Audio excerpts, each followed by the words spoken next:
بسم الله الرحمن الرحيم الحمد لله رب العالمين وبه نستعين على أمور الدين والدنيا صلى الله على سيدنا محمد وعلى آله وصحبه وسلم أجمعين أما بعد السلام عليكم ورحمة الله وبركاته magacayga waa Cantar Sayid Xuseen waxaan barakahay xarunta Baafo ee magaalada Muqdisho waxaan soo bilaabnay barnaamijkan ahay Excel Accounting 2019 barnaamijkan Excelka sida xisaabaadka lagu isticmaalo ayaan ku baran doonaa kooraskani waana versionka ugu dambeeyay 2019 hal cashiro hordhac ayaan soo sameeyay waxaana ku soo sheegay in barnaamijkan Excelka labada version uu leeyahay inaan ku bari doono mid waa midka computerka ku jira Office-ka la socdo waana midka la dhahayo Excel Professional Plus 2019 waa midka computerka caadi ku jiro waana midka maanta cashirkan uu ku saabsan yahay oo aan ku tusi doono qaabka uu yahay iyo waliba mid kale oo online ah oo shirkadan Office-ka ama Microsoft Office-ka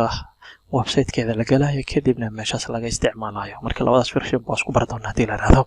meelaha mid walba uu ku fiican yahay meelaha iskaga eg yihiin iyo farqiyada u dhaxeeyana waa wada arki doonaa buuggan waa buugga aan isticmaaleyno waana buugga ku degi doono waana edition-kii shanaad ayuu noqonayaa waxaana ku qoran Microsoft Excel Formulas and Functions for Dummies qoladan Wiley Brand ayaa sameeyaan haddii aad fiirisid buuggan waxa uu ku saabsan yahay versionkan hadda ugu dambeeyo dabacadiisa copyright-kiisa waa 2019 waana versionkan hadda ugu dambeeyo ee Excelka 2019 haddii aad fiirisid cashirka ugu horeeya wuxuu noqonayaa in barnaamijkan Excelka gudihiisa aad gashid marka qaybtaas page-ka nambaradiisa lagu qoro ayaan ku qorayaa 5 kadibna enter ayaan leeyahay chapterka ugu horeeya ayuu ka hadli doonaa ka bacdina waxaa baranaysaa barnaamijkan Excelka iyo waliba sida loo daaro sida maxaa la dhahay loo isticmaalo marka midkaana wuxuu noqonayaa 2019 sidoo kale waxaa jira 2016 2017 2007 waa nidaamka ribbonka markay bilaabeen 2007 ayay soo bilaabeen versionka aan isticmaalayna waa midkan haddii 16 aad haysatid okay ayay noqonaysaa oo hadda farqi weyn u dhaxeeya male meelaha yaryar maahane 13 oo kale waa iska macquul 2010 kana macquul ayuu noqonayaa haddii wax kale aad weysid 2007 aad haysatid ayaa iska isticmaalaysaa waana midka hadda xamar ugu badan waay 2007 iyo Soomaalidan kale aad ay u isticmaalaan san qiyaasayo marka haddii aad heli kartid 19 okay haddii versionada mid kamid ah haysatidna waxaan u maleynayaa in kooraskan aad iska isticmaalaysid oo sidaas ku wadayso walow farqi badan aad dareemaysid 2007 oo kale haddii aad haysatid marka cashirkan ugu horeeyo oo ah midka aan ka hadlayno waxaan ku baranaynaa Excelka si loo kiciyo iyo waliba barnaamijka Excelka si loo save gareeyo iyo qaybaha ka kooban yahay ayaan arki doonaa inta wax ka dambeeyana waa sii wadi doonaa marka buuggan waa buugga kooraska reference ahaan amba meeshii aad ugu laabanaysay haddii aad akhris u baahan tahay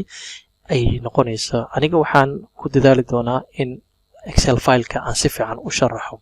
suurtagal ma noqonaysa buuggan inaan ku sharaxo kadibna practical Excel file-ka aan ku sameeyo marka wixii dhan waxaan ku sharaxi doonaa Excel file-ka oo ah waxa aad heli doontid oo buuggan Excel file-ka waa degsanaysaa insha Allah marka waxaan sameynayaa wax loo yaqaan barnaamijka Excelka ayaan bilaabaynaa barnaamijka Excelka si aad u kicisid waxay maanaysaa startiga ama windowga meesha laga kiciyo startigiisa ka bacdina waxay ka raadinaysaa qaybtan aniga waxaan isticmaalayaa window 10 marka waxay noqonaysaa appska inaad meeshan aad ka raadisid Excelka meeshan ayuu ku jiraa waa kana hal mar ayaa ku dhifanaysaa click ayaa siinaysaa wuxuu bilaabayaa marka barnaamijka Excelka inuu si caadi ah u kaco ka bacdina gudihiisa ayaa ku furmaya waxaan sameynaynaa marka barnaamijkan Excelka oo waliba midkan computer ku jooga ayaan cashirka sharaxaad ka sii doonaa cashirka ku xigana waxaan ku barayaa sida midka online-ka ah loo sameeyo username iyo password kadibna loo diyaariyo wajigan ayuu la soo baxayaa qaybtan sare hadda fiirisid aniga waxaan rabnaa waxa inaan isticmaalno loo yaqaan blank workbook oo ah warqad cusub inaan kiciyo meesha waxaa ku jira templates kala duwan qofku u baahan oo isticmaali kara home-ka ayaa taagantaa new warqad cusub waa midka hadda rabno open haddii file hore ku jiro meeshan ayaa ka raadi kartaa kuwa ugu dambeeya isticmaalaysana meeshan ayay ka soo muuqanayaan oo meeshan waa ka dooran kartaa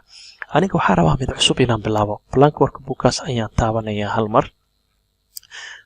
waxaa kacaya barnaamijka Excelka qaybta sare hadda fiirisid waxaa ku qoran book 1 iyo barnaamijka Excelka taas macnaheedu waxa waaye in Excelkan uusan save garaysanin oo laga rabo inaan save garayno وسيف قرين ونادي هذا قيبتها سر كويك أكسس toolbar ayaa loo yaqaanaa qaybtan waxay noqonaysaa hoos dhigidii yareyntii iyo xiridii ayay noqonaysaa oo faylka markaa xirisid meeshan ayaa ka xiraysaa wuxuu leeyahay barnaamijkan Excel faylka oo waliba versionkii 2007 wixii ka dambeeyay waxay bilaabeen inay sameeyaan tabs waxa loo yaqaanaa home tab insert tab page layout tab formula tab tabs kala duwan ayay noqonayaa tab kasta waxaa ku jira ribbon marka intaan oo dhan waxaa loo yaqaanaa ribbon xilliyada hore menu ay isticmaalayeen laakiin gadaal dambe wuxuu soo wareegay nidaamka ribbonka marka intaan oo dhan wuxuu iska noqonayaa ribbon kadibna ribbonku wuxuu leeyahay groups amba qaybo intaan oo kale way kala xiran tahay clipboard group ayaa loo yaqaanaa intaan way isku xiran tahay font group walba waxaa ku jira amar gaar ah oo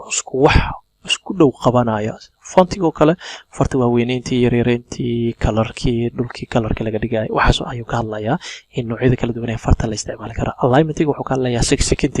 asagana markii xariiqta intaan yar hadaa fiirisid intaan group ayuu noqonayaa marka group ayay u soo sameeyaan group walbana waxaa ku jiro wax isku amara isku shaqo qabanayo qaybta yar hadaa fiirisid waxaa ku jiro wax loo yaqaano box launcher marka haddii hal mar aad gujisid automatically hore wuxuu ka soo kacaya boxkaana waa meesha amaradii oo dhammaystiran oo ku jiro meelaha qaarna waxyaalo badan oo faahfaahsan ayaa ku jiro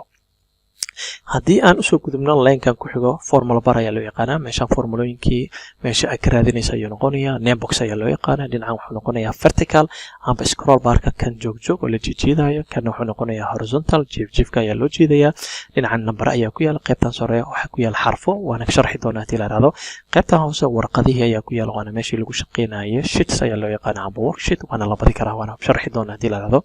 markii cashirkiisa aan gaarno meeshan waxaa ka muuqanaya zoomka amba warqadan soo dhaweynteeda yareynteeda iyo wax lamid ah hadda waxaan rabaa inaan excelkani aan save gareeyo qaab badan ayaa u save garay kartaa buttonkaas yar oo meesha ku yaalo cajalad u eg haddii aad riixdid automatically wuxuu ku leeyahay hore ka save garay skip ayaan taabanayaa haddii file aan taabto kadibna waxaa taaban karaa save haddii aan riixo wuxuu hore ka noqonayaa inaad save garaysid save asna waa isticmaali kartaa oo save garan ayuu noqonayaa bacdama filekan uusan save garaysnayn save iyo save as wuxuu u shaqeynayaa isku mid waxayna ku save garaysid ayaa ay noqonaysaa keyboard shortcut ayaa jiro oo ah control s haddii aad taabatid safeta ayaa lamid noqonaysaa f12na waa save asta ayay noqonaysaa marka intaas midka aad rabtid ayaa isticmaali kartaa bal waxaan taabanayaa file kadibna save ayaan taabanayaa waxa uu kaa rabaa meesha aad ku save garaynaysid inaad soo sheegto ma desktopka ku save garaynaysaa ma folderadan oo dhawaanaha isticmaalaya ku save garaynaysaa haddii aad rabtid computerka inaad ku save garaysid this busy ayaa taabanaysaa dabcan computerka ayuu ku tusayaa browse haddii aan taabto waxaan rabaa inaan meeshii aan ku save garay lahay aniga aan raadsado browse means raadi ayay noqonaysaa waxaan leenahay bal markaan desktopka inooge kadibna waxaan noogu bixisaa excel accounting si magacan oo inoogu jiro 2019 magacaas ayaan u bixinaynaa desktopkana waa saaranaysaa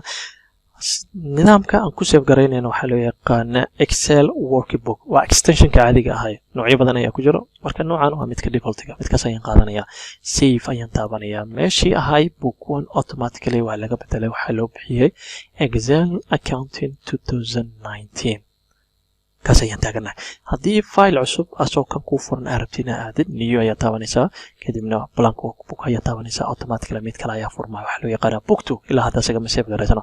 markii aad xiraysid waxaad taabanaysaa istalaabtaas oo hal mar ayaa xiraysaa amba file ayaa leedahay inta wax ka dambeeya close ayaa leedahay amba keyboard shortcut alt f4 na taaban kartaa keyboardkaaga automatically hore ayuu ka xirayaa oo meesha ayuu ka saarayaa keyboard hore waxaa jirtay lagu xiri jira alt space c la dhahayo markii aad rabtid inaad xirtid kan ayaan ku probeynaynaa alt space kadibna c ayaa taabanaysaa wuxuu lamid noqonayaa alt f4 c haddii aan taabto automatically hawada ayuu ka baxayaa horey ayuu ka xirayaa haddii aan desktopkan ku tuso waa kana filekii hadda aan samaynay oo magacaan u bixin oo desktopka aan dhiganay laba jeer ayaan gujinayaa si aan ugu soo laabto oo gudaha aan usoo galo fileka maanta insha Allah taala intaas ayaan ku hakinayna cashirka soo socda waxaan ku baranaynaa midkiisa kale oo ah midka online-ka sida username iyo password aan ugu samaysan lahayn excel file-na waa ku dhex samaynaynaa si uu noogu diyaarsanaado oo hawsheena markii aan midkan computerka ku jiro excelka aan soo sharaxo sidaas si lamid ah midka online-kana aan u sharaxo oo aan isku barbardhigo meelaha iskaga egyihiin iyo meelaha ay ku kala duwan yihiin subxaanaka allahumma bihamdika ashhadu an laa ilaaha illa anta astaghfiruka wa atuubu ilaik. Assalaamu calaykum waraxmatullaahi wabarakaatuh.